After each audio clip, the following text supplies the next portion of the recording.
Alors, normalement, ça tourne. On vérifie.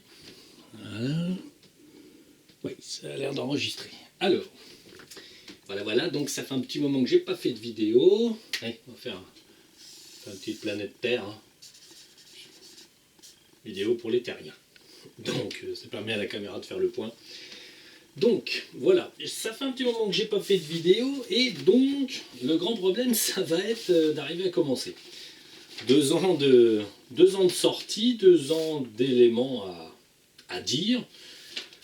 Au départ, je me suis dit qu'effectivement, ce que j'avais dit suffisait pour sortir dans les terres, et en fait que ça pouvait aider tout le monde, et puis qu'en fait, voilà, il n'y avait pas besoin d'en faire plus. Le reste resterait de l'actualité en tout genre, et pas forcément en fait vital. Mais en fait, bon, on a pas mal avancé sur beaucoup de petits détails, on a revu certaines choses, on va corriger certaines choses, en fait, puisque ce qui est essentiel, ça n'est pas de faire des vidéos pour se montrer, mais c'est surtout ce qui est essentiel. Si auparavant on avait vu quelque chose, comme dans le temps on avance et que en gros on nous laisse en voir plus, donc ce qui est important c'est de vous tenir au courant des choses que nous avons vues à l'heure actuelle, et donc on va dire corriger, semble-t-il, en fait ce qui a pu être dit sur de la métaphysique de base, et aussi on va dire de l'actualité pour ce qui est du futur. Le présent n'en parlera pas trop. Au vu des nouvelles règles de YouTube, il va falloir que je fasse attention à ne pas dire des gros mots et à ne pas être méchant. Donc on va essayer d'être correct, hein, pour pas que la vidéo soit censurée ou qu'elle ne passe tout simplement pas. Voilà. Donc, ouais, ok, par contre on va commencer. Bon, on va commencer, puisque c'est quand même intéressant en fait de compléter ces éléments. Je vais compléter en fait des éléments sur la sortie dans les terres et les niveaux de nettoyage, de façon à ce que si des personnes arrivent à ce niveau-là, puissent tout simplement bénéficier d'informations pour aller plus vite. Ça peut servir, et en même temps on va revoir un petit peu le principe aussi, pourquoi certaines choses se passent dans les terres et comment ça marche. Donc, on a le petit terrien sur la terre. Voilà, nous, petits terriens sur la terre. Alors, les petits terriens sur la terre peuvent aller dans les terres. Donc, vous connaissez donc le texte pour sortir. Le principe est simple. En fait, c'est considéré comme de l'hypnose, mais en fait, véritablement, nous, au fur et à mesure, on voit bien que c'est pas véritablement de l'hypnose. Tout simplement, c'est un contact. Moi, j'appellerais ça une porte dérobée que la source, le créateur a mis en place, de façon à ce qu'une personne, si elle ne peut pas aller par exemple dans l'astral parce que c'est plus technique et moins accessible en termes de connaissances, elle peut tout de même passer par les terres et finalement se passer de l'astral. Parce qu'on va le voir, l'astral, il y a quand même des petites complications à l'heure actuelle, et qui m'ont donné du fil à retordre, et je vais pouvoir vous donner en fait entièrement le déroulé de ce qu'on a fait pour essayer d'aller dans l'astral par exemple, et comment ça s'est pas concrétisé, pourquoi et comment c'est bâti. Et ça donne aussi des informations sur la source elle-même. Donc voilà. Donc on va dire sortir, ça c'est expliqué. C'est pas très compliqué. Maintenant, on va dire ce que j'ai dit est totalement valable. Vous pouvez même composer des suggestions vous-même. Ça sera parfaitement rentable. Hein, en utilisant toujours le verbiage type hypnose. Était tout lourd, était ci, était ça. En fait, ça marche dans le sens où, à un moment donné, on se retrouve dans un état. Cet état, on peut l'avoir en gros presque en permanence. Une fois qu'on est allé dans les terres, on se trouve dans un état où la perception, en fait, reste connectée. Donc, vous êtes plus intuitif. Parce que, véritablement, à noter que le corps qui agit dans les terres, c'est le troisième corps. Alors, bien sûr, je ferai des fautes d'orthographe. Je suis dyslexique. Et du coup, voilà, je continuerai à écrire des choses pas comme il faut. Hein. Je tiens à préciser quand même, c'est important. Hein, pour les gens qui sont très attachés à l'orthographe, ça va être le bordel. Donc, On utilise le troisième corps dans l'éther, et en gros, en termes de conscience, on contourne beaucoup de choses, c'est-à-dire qu'on est véritablement le troisième corps. Le troisième corps, c'est le corps d'intuition. Si on devait donner quelque chose, c'est vraiment intuition, on va dire ce qu'on appelle l'intuition féminine, et bon, il y a la même chez le masculin, hein, elle est peut-être pas forgée sur les mêmes éléments, mais c'est le corps d'intuition, et ce corps d'intuition, finalement, si on lui laisse la part, un petit peu, eh ben, on fonctionne un peu plus connecté. Sachant que c'est le troisième corps, et que le troisième corps, on va dire, il arrive véritablement à partir de la diatma, hein, s'il y a le petit plafond et il y a la diatma, et je ne sais plus comment on écrit adiatma, donc il y a la diatma, il a un premier corps, un deuxième corps et troisième corps, donc on est très très près, finalement, on est très très près, ce corps a des possibilités, enfin, ce troisième corps a des possibilités que l'astral n'a pas déjà. Parce que, véritablement, au niveau de la compréhension, il faut bien comprendre que quand on va dans l'astral, on utilise le septième corps pour l'astral. Et ça, c'est pour l'éther. Donc, pour l'astral, on utilise le septième corps. Donc, il y a 4 corps de différence. Du coup, dans l'astral, on est nettement plus lourd. Au point où, dans l'astral, on ne voit pas ce qui se passe dans l'éther. Ça n'est pas accessible. On a eu le cas, on a pu vérifier véritablement à travers des expériences que finalement en fait, les décorporants ne nous perçoivent pas. Ils perçoivent des choses que nous ne voulons pas. Donc à chaque fois, on fait des choses différentes, mais ça, je vous expliquerai après. Donc là, ce qui est important, c'est que une fois que vous êtes plus ou moins dans l'éther, soyons très clairs, pour compléter la connaissance, un nombre important, je dirais important, peut-être 30%, 35% ou 40% de la population des personnes ne va pas pouvoir voir dans l'éther. Pourquoi? C'est une petite astuce en 1980, et c'est des satellites qui ont mis des satellites Illuminati, hein, mais ceci dit, ça concerne à peu près tous les satellites qui ont été balancés à partir de cette date-là. Mais c'est en 1980 que ça a pris, on va dire, forme. Avant 1980, vous pouviez décorporer dans l'astral, aller dans l'éther tant que vous vouliez, des choses comme ça. Et en 1980, les Illuminati arrivent à finalement finaliser un projet qui est de simplement émettre une fréquence particulière tout autour de la Terre, avec les satellites en fait qui entourent la Terre, et cette fréquence en fait boucle la Terre et en fait l'enferme dans une fréquence qui empêche les rayonnements du centre de la galaxie, puisque c'est de là que la lumière en fait métaphysique vient. Le bombardement des fréquences est amoindri et a pour but de bloquer les décorporants astraux. Parce qu'en fait, ils savent très bien que s'il y a décorporants astraux, il y a ingérence dans leur petit plan, on peut savoir ce qu'ils font, on peut savoir ce qu'ils disent, on peut être là, en fait, dans toutes les réunions où ils disent et ils font des conneries.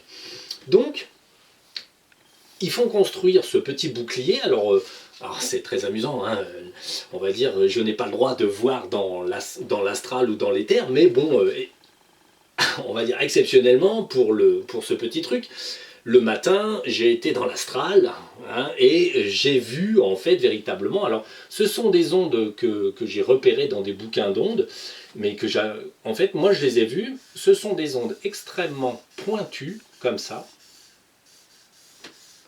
et elles entourent, elles sont bouclées, elles sont évidemment avec d'autres satellites comme ça, les ondes circulent, on va dire, tout autour de la Terre, et en fait, elles sont extrêmement agressives et ne laissent pas passer certaines fréquences parce que leur pointe, leur façon d'être bâtie fait qu'elles empêchent la décorporation astrale.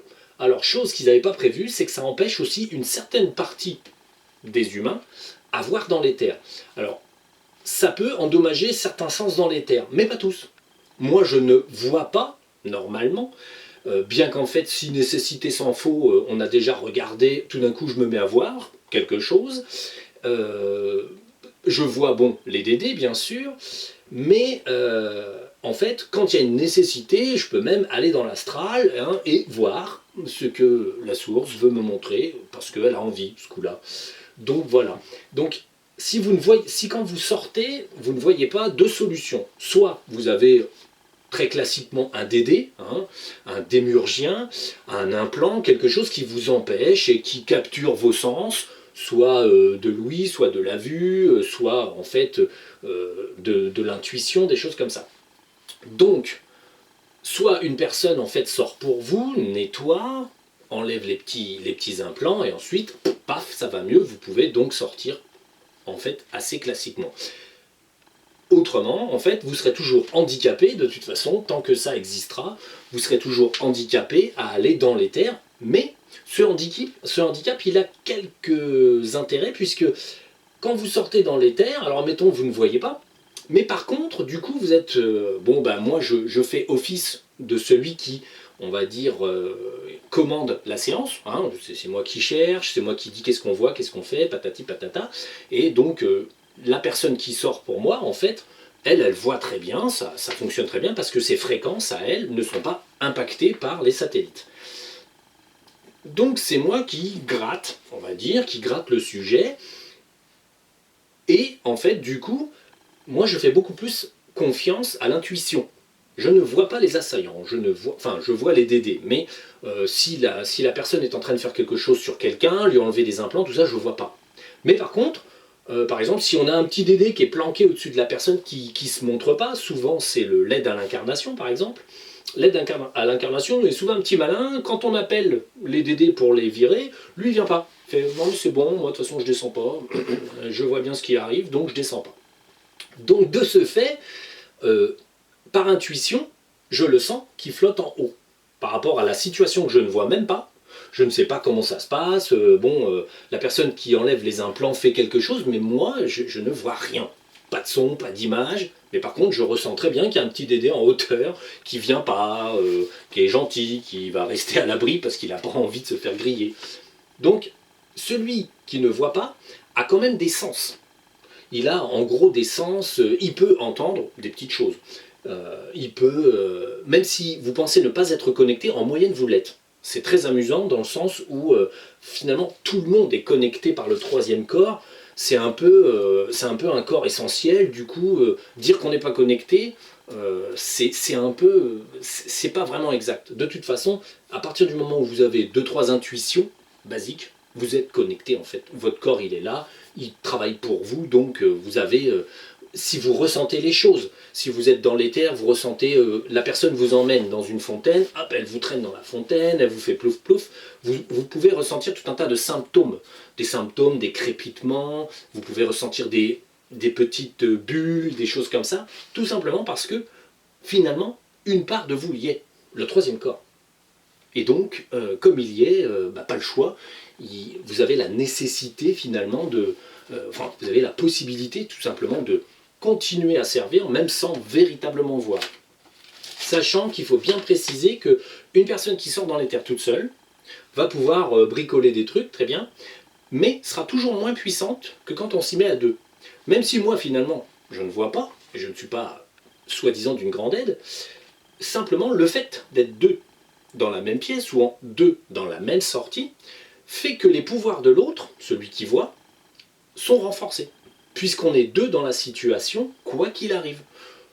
Celui qui commente, même s'il n'a pas l'impression de se déplacer, en gros, il suit la situation. Ça veut dire que le troisième corps, dans l'espace et le temps, se déplace quand même et suit l'événement. Et donc, on va dire, participe. Deux énergies valent mieux qu'une, et c'est comme ça qu'on arrive à avancer. Parce que la personne qui sort avec moi, si elle essaie de sortir toute seule, c'est beaucoup moins concluant.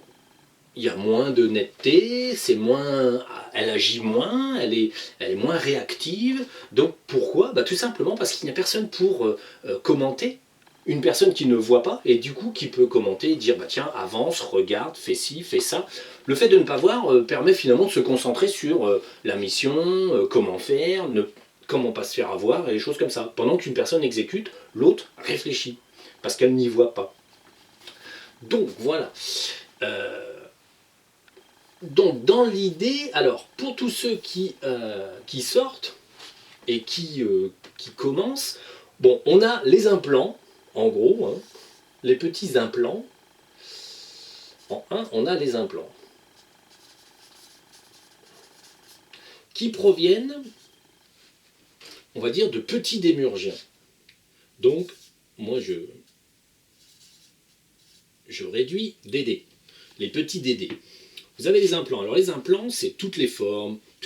Il faut rien de ce que vous verrez ou que vous sentirez dans votre corps ne peut être sujet à confiance. Dans le sens, si vous sentez qu'il y a des trucs qui ne vont pas, il y a un nombre impressionnant de formes, de choses qu'on peut qualifier d'implants. Donc en fait, quoi qu'il arrive, il faut toujours tester. Il faut toujours tester. Il y a un truc qui vous gêne, il faut considérer que c'est un implant. Boum, vous essayez. Il faut bien être très clair, la plupart des maladies, des usures humaines proviennent d'implants. Parce que c'est comme ça que ça marche. En fait, le corps est blindé d'implants, ce qui permet que le corps vieillisse, s'use, et en fait, que vous puissiez mourir à l'heure. Donc, l'idée, c'est que de toute façon, les implants, donc, il y a une variété qui est énorme. Ensuite, vous avez les petits dédés. Ensuite, vous avez leur, on va dire, donc leur petit créateur. Alors souvent, ils ont un supérieur qui est tout simplement leur créateur, hein, c'est leur père, entre guillemets, quoi. Donc là, vous avez donc des responsables.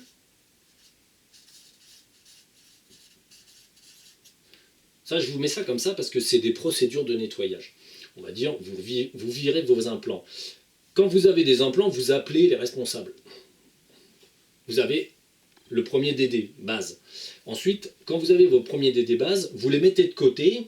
Hein, vous êtes là, vous êtes en train de désimplanter, vous n'êtes pas content, vous avez pris votre épée, votre bouclier, vous n'êtes pas content, quoi. Hein, et vous avez votre DD, hop, un gros DD, hein, les grosses mains, hop, voilà, les gros pieds. Vous avez un gros DD. Bon, alors vous pouvez avoir beaucoup de DD hein, qui viennent quand vous voyez tout un tas d'implants, vous appelez tout le monde. Là, on parle des débuts. Hein.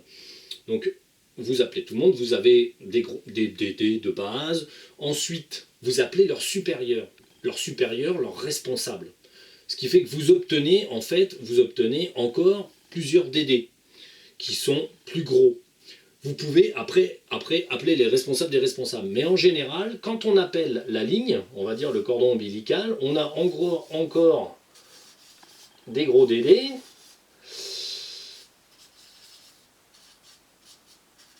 Voilà, mais à un moment donné, entre celui-ci et l'autre, en général, il coupe.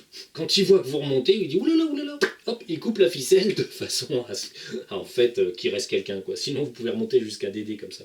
À Dédé lui-même, le démurge.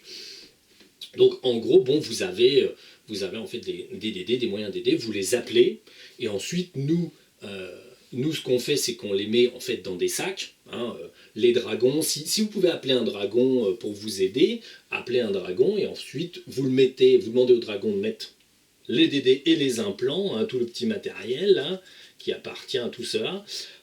Il faut savoir que tout ce petit matériel, il y a toujours en fait une sorte de cordon. On va dire si vous avez un implant quelconque et que vous dites ah bah oui mais il n'y a pas l'air d'avoir de responsable. Vous appelez un responsable, il ne vient pas de cet implant. Mais en fait c'est tout simplement il faut suivre. Au pire aller, vous suivez le cordon qui relie l'implant au DD. Il y a un cordon énergétique parce que le DD tire une substance de vous.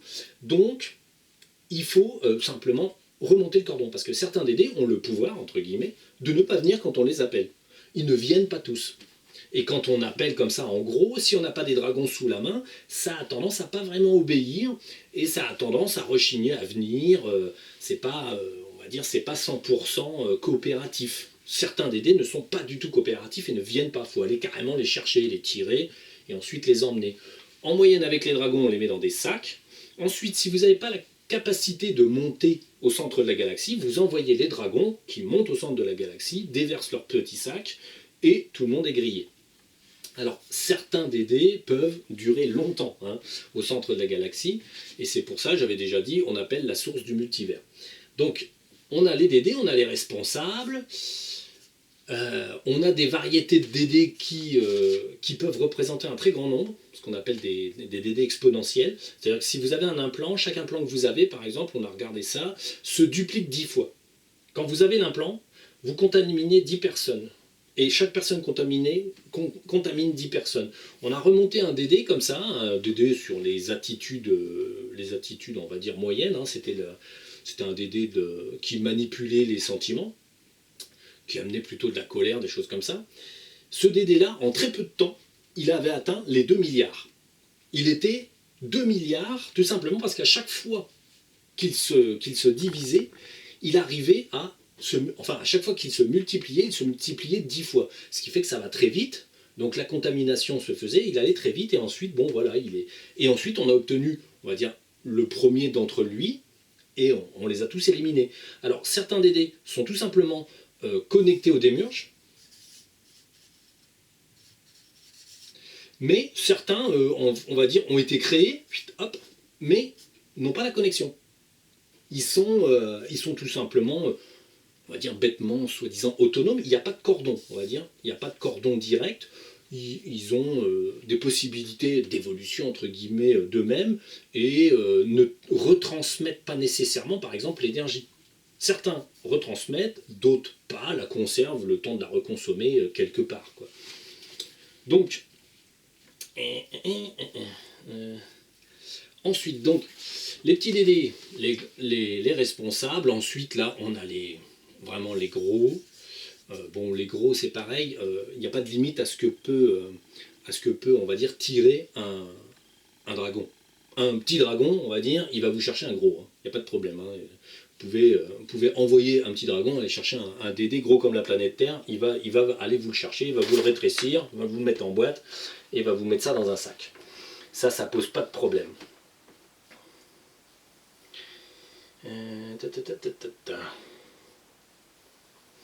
Alors, ensuite, pour ce qui est, donc, on va dire des niveaux de dragons, entre guillemets, on va aborder donc le principe des fontaines.